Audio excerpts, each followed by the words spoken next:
నమస్తే,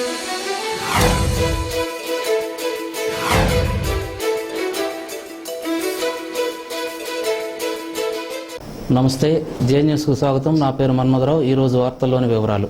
రాజధాని ఎక్స్ప్రెస్లో మంటలు చెలరేగాయి. మంగళవారం ఈ రైలు గౌహతి నుండి దిబ్రూగఢ్ నుంచి ఢిల్లీకి వెళ్తుండగా అనూహ్య రీతిలో ఈ ప్రమాదం జరిగింది. ఫైర్ ఇంజన్లు సంఘటన స్థలానికి చేరుకొని మంటలు ఆర్పేశాయి. ఒక్కసారిగా మంటలు రాజుకోవడంతో ప్రయాణికులందరూ భయపడ్డారు. వెంటనే స్పందించిన రైల్వే అధికారులు బ్యాటరీ కార్ బోగిని రైలు నుంచి వేరు చేశారు. దీంతో పెద్ద ప్రమాదం తప్పింది. ఈ అగ్ని ప్రమాదంలో ఎవరికీ ఎటువంటి ప్రాణహాని జరగకపోవడంతో అధికారులు ఊపిరి పీల్చుకున్నారు. అయితే ప్యానిటరీ కారు కాబట్టి కేవలం ఆస్తి నష్టం జరిగి ఉంటుందని అంచనా వేశారు. ప్రమాదానికి దారితీసిన కారణాలపై అధికారులు విచారణ చేపట్టారు. అస్సాంలోని మురిగాం జిల్లా ధరంతోల్ స్టేషన్ సమీపంలో ఈ రోజు తెల్లవారుజామున 4 గంటల సమయంలో ఈ ఘటన చోటు చేసుకుంది. తరాలు గడుస్తున్న పొన్నాడ వాసుల కష్టాలు నేటికీ తీరలేదు. కలెక్టర్ బంగ్లా నుండి పొన్నాడ వరకు నిర్మించతలపెట్టిన బ్రిడ్జిలు పనులు పూర్తి కాకపోవడంతో పరిసర ప్రాంతాల గ్రామాల ప్రజలు నేటికి నడుంలోటు నీతిలో దిగి వెళ్తున్నారు. అప్పుడప్పుడు వేసే పడవ వీరికి కొంత మెరుగైన సేవలు అందిస్తోంది.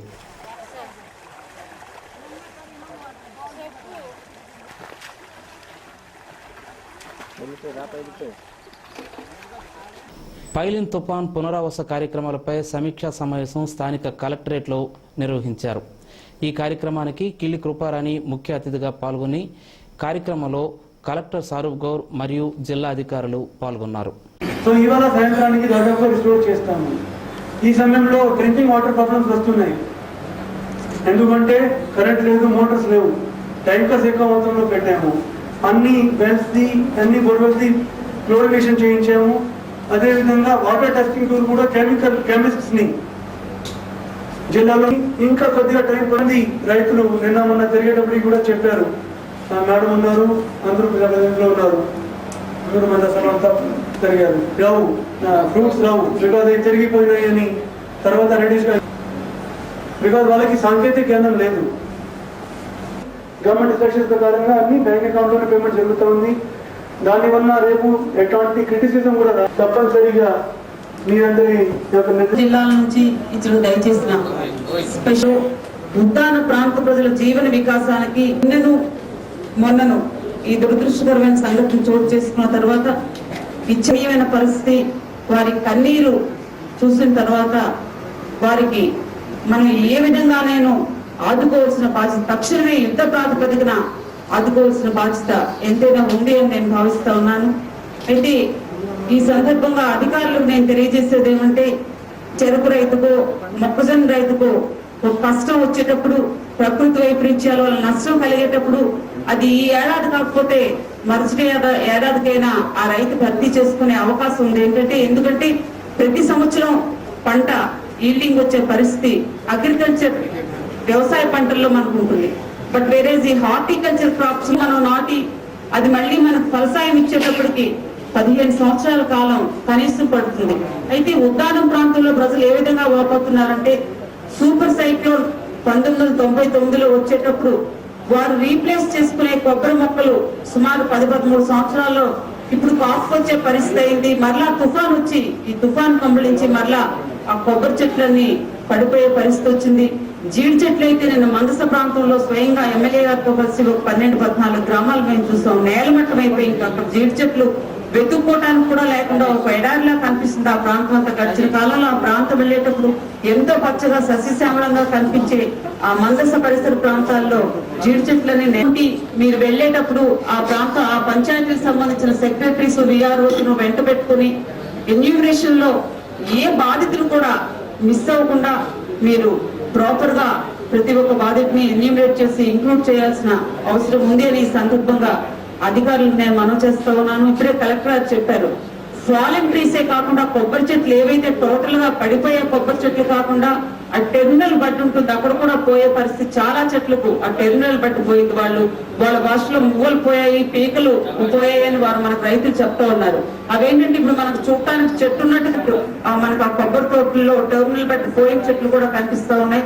అదే విధంగా వాలిన కొబ్బరి చెట్లు కూడా వాటిని మళ్ళీ నార్మల్సీకి రావాలంటే చాలా కష్టం. అట్లాంటివి కూడా ఒక 30% ఉన్నాయి. సో ఆల్ టుగెదర్ మనం చూసుకుంటే వాలంటీర్స్ తో కలుపుకుంటే పంట పోయే పరిస్థితి ఉంది. వీటిలో అంతర్ పంటలైన పనస, మునగ, అరటి, చింత ఇవి కూడా పూర్తిగా ధ్వంసం అయిపోయే పరిస్థితి ఉంది.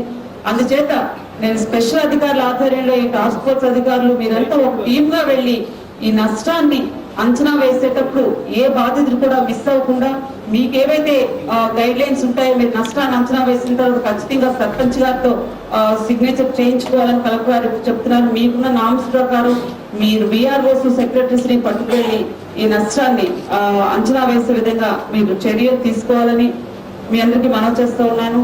తర్వాత టాస్క్ ఫోర్స్ అధికారులు ఎవరైతే ఉన్నారో నార్మల్సీ వచ్చేదాకా ఆయా మండలాల్లో సాధారణ పరిస్థితులు నెలకొనే వరకు టాస్క్ ఫోర్స్ అధికారుల నుండి నార్మల్సీ వచ్చింది అని మీరు సాటిస్ఫై అయిన తర్వాత అధికారులు మరలా వెనుతిరిగి రావాలని, ముఖ్యంగా ఈ 2 days మేము పర్యటించిన ప్రాంతాల్లో ఎలక్ట్రిసిటీ పవర్ అన్నది మీరు యాజ్ ఎర్లీ యాజ్ పాసిబుల్ అవి రెస్టోర్ చేయాల్సిన అవసరం ఎంతైనా ఉంది. ఎలక్ట్రిసిటీ ఇప్పుడు మనం ఫ్యాన్, గ్రైండర్స్ ఇట్లాంటివి వారు కోరుకోవటం లేదు. త్రాగడానికి డ్రింకింగ్ వాటర్ స్కేసిటీతో చాలా ఉద్దానం ప్రాంతం అంతా ఇబ్బంది పడుతున్నారు. మేము వెళ్ళేటప్పుడు కనీసం ట్యాంకర్స్ ఇమీడియట్ గా సప్లై చేయండి అని మందసా ప్రాంతంలో కూడా కోరారు, కవిటి ప్రాంతంలో కోరారు. ఉద్దానం ప్రాజెక్ట్స్ 6 months పనిచేయటం లేదని చెప్తున్నారు కలెక్టర్. మరి అది ఎంతవరకు వాస్తవం? వారు నాకు వచ్చే మెసేజ్ ఏంటంటే వారికి వచ్చే శాలరీస్ ఏవైతే ఉన్నాయో వారు ఇవ్వటం లేదు. సో ఆ ప్రాజెక్ట్ మరలా సిక్ అయిందని కూడా చెప్తున్నారు. సో సిన్స్ 6 months నుంచి ఉద్దానం ప్రాజెక్ట్ పనిచేయటం లేదు. పవర్ లేక, డ్రింకింగ్ వాటర్ లేక ఇబ్బందులు పడుతున్నారు. మీరు యుద్ధ ప్రాతిపదికన డ్రింకింగ్ వాటర్ అనేది ఇమీడియట్ గా ఆయా ప్రాంతాల్లో కొన్ని ఏరియాస్ మేము ఫైండ్ అవుట్ చేసినవి కూడా ఉన్నాయి. ట్యాంకర్స్ ద్వారా మరలా పవర్ రెస్టోర్ అయ్యేదాకా ట్యాంకర్స్ ద్వారా పవర్ రెస్టోర్ అయ్యేదాకా మీరు సప్లై చేయాలని కోరుకుంటున్నాను. ఒకవేళ ఎలక్ట్రిసిటీ అఫీషియల్స్ సిబ్బంది ఏమైనా కోరుతుంటే అదర్ డిపార్ట్మెంట్స్ నుంచి కూడా మీరు డెప్యూట్ చేసుకోవడం, లేకపోతే హెడ్ ఆఫీస్ చెప్పమన్నట్లయితే నేను కూడా చెప్తాను, హెడ్ ఆఫీస్ తో మాట్లాడతాను. మీరు ఎక్స్ట్రా పర్సన్స్ అయినా తెచ్చుకుని electricity as early as possible restore చేసే విధంగా ఎలక్ట్రిసిటీ అధికారులు కూడా చర్యలు తీసుకోవాలి. చాలా సంతోషం. ఇట్లాంటి సైక్లోన్స్ కానీ ఫ్లడ్స్ కానీ వచ్చేటప్పుడు ఎపిడమిక్స్ ప్రబులుతాయి. హెల్త్ డిపార్ట్మెంట్ వారు కూడా ప్రొఫిలాక్టిక్ గా చర్యలు తీసుకుని ఎక్కడ గ్యాస్ట్రోఎంటరైటిస్ అట్లాంటివి ప్రబలకుండా వారు చర్యలు తీసుకుంటారు. అదేవిధంగా రోడ్డు కనెక్టివిటీ ఇంకా కొన్ని ప్రాంతాల్లో లేదు అంటున్నారు. చాలా ప్రాంతాల్లో ఇమీడియట్ గా బ్లాకేజ్ అనేది క్లియర్ చేయడం జరుగుతూ కూడా చర్యలు తీసుకోవాలని గౌరవ కలెక్టర్ తెలియజేసుకుంటూ డిపార్ట్మెంట్ వైజ్ రెవెన్యూ ప్రారంభించాల్సిందిగా కోరుకుంటున్నాను.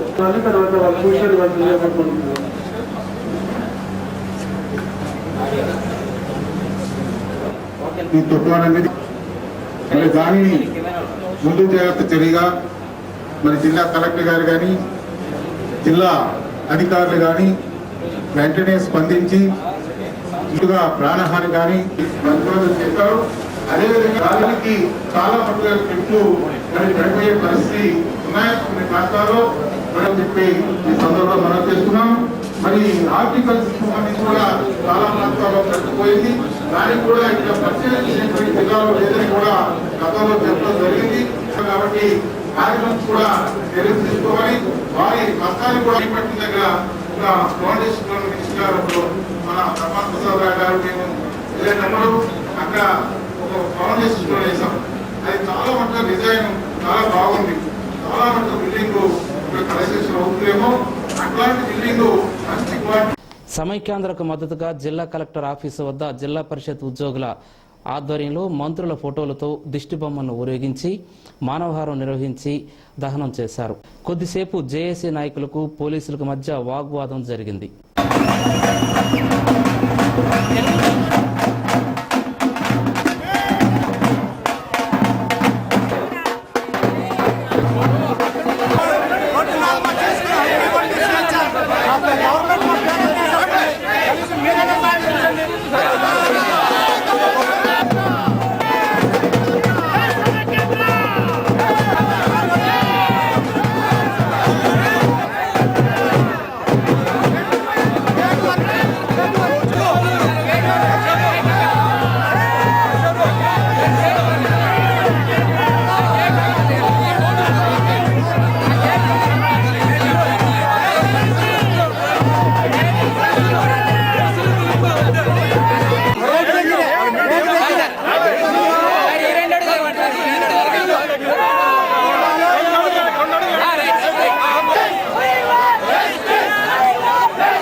కన్నీళ్ళు మాకు వద్దు.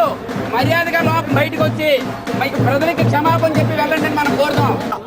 ఇలాంటి అమానుష కార్యక్రమాలు ఏదైనా సరే చేయడానికి మాకు ఈ స్ట్రైక్ లో ఉన్నంత కాలం కూడా మేము ఇదే ఉద్రేకంతో ఉంటాం. దయచేసి మీరు అందరూ సహకరించండి. ఇక్కడ మేము మానవహారం చేసుకుంటాం. మరి తాళ్ళు తీసి మా స్వేచ్ఛను అరికట్టొద్దు. మీరు మమ్మల్ని దయచేసి మా స్వేచ్ఛగా మా ఈ దహన కార్యక్రమం దశకంఠ సంహారం బొత్స లీడ్ చేస్తున్నటువంటి ఈ లుచ్చాలు లీడ్ చేస్తున్నటువంటి రాజకీయాల్ని దశకంఠ సంహారం ద్వారా మేము దాన్ని దహన ప్రజలందరూ ఆ తుఫాన్ లో కూరుకుపోయినని మేము బాధపడతాం తల్లి. ఇప్పుడు నీ ముసలి కన్నీరు మేము వినే పరిస్థితిలో లేం తల్లి. ముసలి కన్నీరు కాచడానికి ఇదే మాయా మోసాలేం కావు. ప్రజలందరూ అక్కడ బాధపడుతుంటే ఇక్కడ నువ్వు దర్జాగా వచ్చి లోపలికి వచ్చి నీ మీటింగ్లు పెడతావు తల్లి. మీ మీటింగ్లు వినేసి మేము మోసపోవడానికి ఎవరి ప్రజలు ఎవరు నమ్మే పరిస్థితులు లేము. దయచేసి మీకు ఒకటే చెప్తున్నాం, మానవతా దృక్పథంతో మేము విడిచిపెట్టాం మీకు. లేకపోతే మీ జిల్లాలో అడుగు పెట్టనివ్వమనుకున్నాం మేము. మానవతా దృక్పథంతో మీకు లోపలికి మీరు వెళ్ళారు. దయచేసి మీరు మాట్లాడడానికి అర్హత కూడా మీకు లేదు. దయచేసి మీరు రండి చెప్తున్నాను. మీరు మాట్లాడకండి, మీరు మా పరువు తీయకండి, మా జిల్లా పరువు తీయకండి. దయచేసి మీరు బయటికి రండి చెప్తున్నాం. దయచేసి మీరు బయటికి రండి. దుర్మార్గపు ఆలోచనలు మీకు ఇప్పటికైనా సిగ్గు లేదా చెప్తున్నాం మేము. ఇప్పటికైనా మీకు సిగ్గు లేదా? మీకు సిగ్గు లేకుండా మీ పదవులు అంటి పెట్టుకుని మీరు తిరుగుతున్నారు. ఇప్పటికి ప్రజలు ఎవరు నమ్మరు. మీడియా మిత్రులారా, మీకు ఒకే విషయం మీకు వినదలుచుకున్నాం. మొన్న కిల్లి కృపారాయణ గారి శవదహన కార్యక్రమం చాలా విజయవంతంగా శ్రీకాకుళంపట్నంలో చేయడం జరిగింది. నిజంగా చాలా చక్కనటువంటి ఈ 77 రోజుల మొత్తం సీమాంధ్ర ఉద్యమం అంతా ఒక ఎత్తు అయితే, మొన్న కిల్లి కృపారాయణ గారి శవదహన కార్యక్రమం అంత బ్రహ్మాండంగా జరిగింది. మేము ఖచ్చితంగా చాలా అన్ని రకాలుగా హైందవ సాంప్రదాయ పద్ధతుల్లో మేము చేపడితే దాన్ని మీ మీడియా మిత్రులు ఎందుకు మీరు చేశారో మాకు అది అర్థం కావట్లేదు. మీ యావత్ మీడియా మీ తాలూకా నిజాయితీని, మీ స్వచ్ఛతని మీరు బయటపడాల్సిన ఆవశ్యకత ఉంది. ఇది మా ప్రథమ డిమాండ్. రెండోది, తీసుకుని చల్లారిపోతుంది సమైక్యాంధ్ర ఉద్యమం. చల్లారి పప్పును కాలేసినట్టే. ఇది నివురు కప్పిన నిప్పు.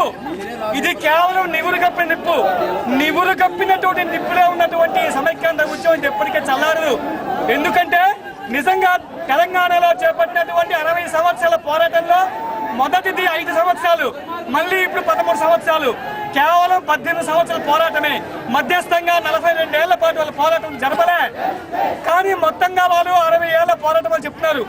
కానీ ఈ రోజు ఈ దాదాపు 6 కోట్ల సీమాంధ్రులు స్వచ్ఛందంగా ముసలి ముతక చిన్న పెద్ద ఉద్యోగ ఉపాధ్యాయ బరుగు బలహీన రైతు కూలి 50 మంది వర్గీయులందరూ కూడా వచ్చి స్వచ్ఛందంగా చేస్తున్నటువంటి తిరుగులేని పోరాటం. ఈ పోరాటం వెనుక, ఈ ఉద్యమం వెనుక ఏ రకమైన ప్రేరేపితలు లేవు. ఎవరికి వాళ్ళు స్వచ్ఛందంగా వచ్చి చేస్తున్న పోరాటం ఇది.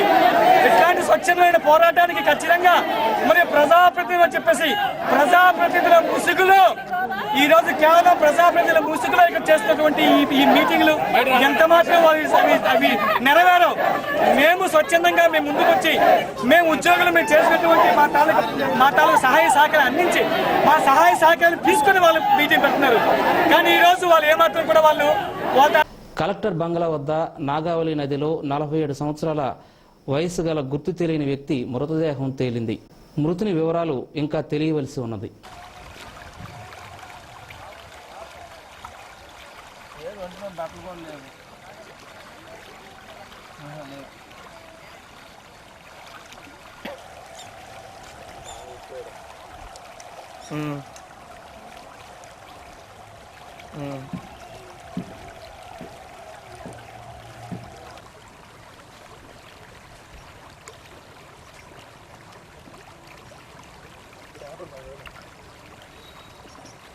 కోటబొమ్మలి దుర్గాదేవి ముగింపు ఉత్సవాలకు తెలుగుదేశం నాయకులు కింజరాపు రామ్మోహన్ రావు హాజరయ్యారు.